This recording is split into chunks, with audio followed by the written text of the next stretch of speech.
Hello everyone. Today we're going to talk about touring motorcycles, touring bikes. Obviously they came around in history, a long time ago. Well, not too long ago, I guess, but a while ago, let's put it that way. Actually, before I start talking about that, I should mention, this is actually my dad's bike. He is gracious enough to let me ride it pretty much whenever I want, so I can bring to you a Bagger motovlog. But anyway,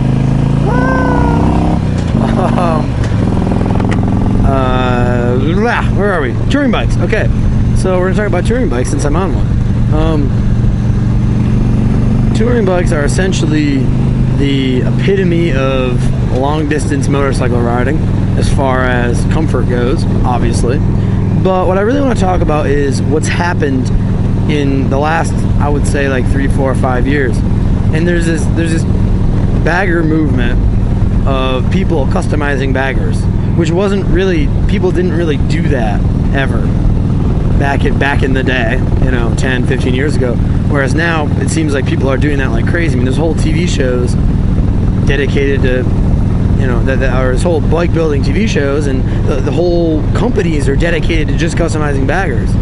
And I feel like that wouldn't have existed really back in the day. I think the early 2000s was the era of the chopper, and obviously, as much as anybody might not want to admit it, Orange County Choppers had a lot to do with that, I feel like, because they are a big company, whether you like them or not. And then when the bagger scene came up, or was created, people started taking baggers and customizing them or making their whole own bagger. And I think the reason for this, and this is just speculation, nothing more, but I think the reason for this is because what happened was bikes became much more, but bikes had become, creating a custom bike was a goal of creating something simple. Creating a chopper that had the least amount of visible parts and the least amount of electrical stuff, just all the mechanical stuff, and that's pretty much it. No speedometer, no blinkers. Like, that was kind of the epitome to a lot of people of a cool looking bike. But I think what happened was, and this is pure speculation, I think bodywork guys and tank fabricators and fiberglass people wanted to be able to show their skills off on a motorcycle. To do that and to bring it to the next level and show off more skills, you have to create a more complex bike.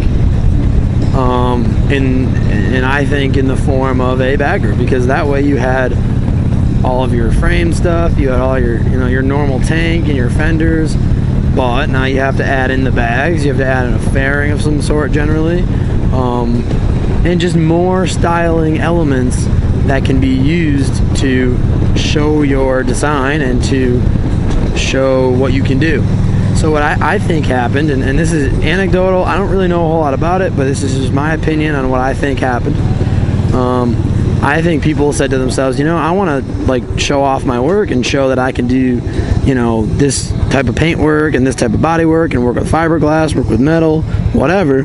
So I think people started creating the bagger so that they could encompass more designs and more artistic ability in one motorcycle that wasn't able to be done before. I feel like with a chopper, you can make an amazing chopper or any amazing bike, but if you work with fiberglass, if that's your thing, I don't know, what's fiberglass on a motorcycle, on a custom chopper? Nothing. Could you make something fiberglass? Probably, but it wouldn't make sense. But you talk about making stretched bags and molding them in with a tank and doing all that stuff, you're adding a whole nother dimension of bodywork to a bike that I feel like you never had. Realistically, on a chopper, the most amount of bodywork you had was maybe a custom tank, a custom fender. This is custom fenders.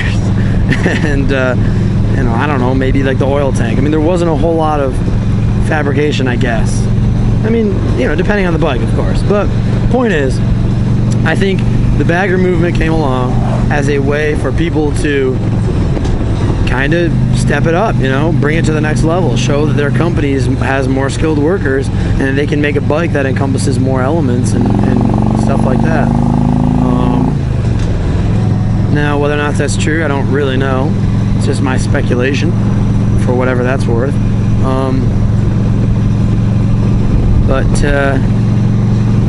Yeah. So anyway, I think we hit that era, and then I think what happened also was Harley Davidson was really starting to push the bagger. Like this bike, for instance, it's a 2004, has the 88 cubic inch engine. It's a Electra Glide Ultra Classic. Let's be honest, it's not the most young looking bike. It's a nice bike, don't get me wrong, but you know, it has a lot of chrome. It's like an old Caddy. It's like an old 50s Caddy. It's a great looking car, but for younger people, generally they're not going to like the way it looks. So come into the newer era, you know, the Street Glide's created, and even after it was created, more or less popularized. That's, you know, it got popularized. The Road King got maybe a little bit more popular as well, and so people started realizing, crap, I can have a touring bike and make it look cool.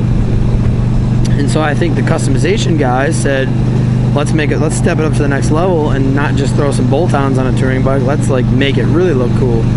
So they're going to customize it. And so I think that's what happened. Whereas back in the chopper era, I think you had people who took Harley Davidson Dynas and bikes like that and said, okay, let me put a rake on this and, you know, lower it and stretch this or shorten that and make it cool. So instead, people were just taking a different medium, the bagger, and customizing it to make it look cool. And I think in combination of that and the fact that you can put a little bit more artistic skill, I feel like, into a touring bike, easier anyway, because you have more parts to work with, you know, maybe that's possibly why it became popular. You know, realistically for Harley Davidson, the Street Glide is one of their best-selling bikes. It's the best-selling touring model, I'm pretty sure. So there is that.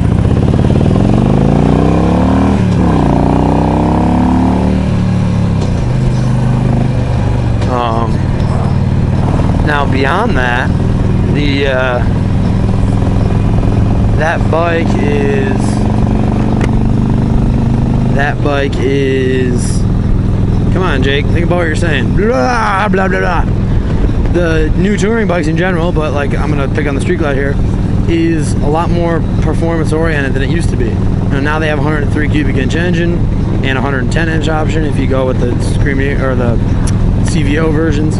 Blah blah. So compared to this 88 cubic inch engine, they're just a lot more powerful, a lot more fun to ride. Harley's done some stuff with the frame that makes them a better bike in general.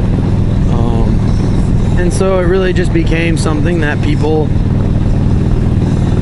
wanted. They didn't see it as an old man's bike, I feel like, anymore. They saw it as a comfortable yet sporty, powerful machine that could look cool. It does look cool. But maybe I'm just talking out of my ass. I don't know. I mean, I think that's kind of what happened, but I don't really know for sure. Anyway, that's kind of what I wanted to say. Since I'm riding a bagger, this is an older bagger, obviously, but it's still a nice bike, don't get me wrong. It only has 5,000 miles on it. And touring bikes in general are pretty amazing to me. You have an 800-pound machine, you know, it's things like a third the weight of some cars, right?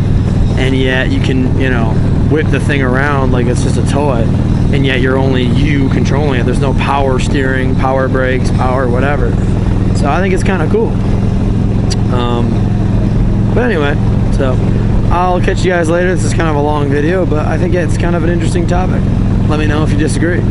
Thank you for watching, and I'll catch you later. Bye. I'm gonna go ride.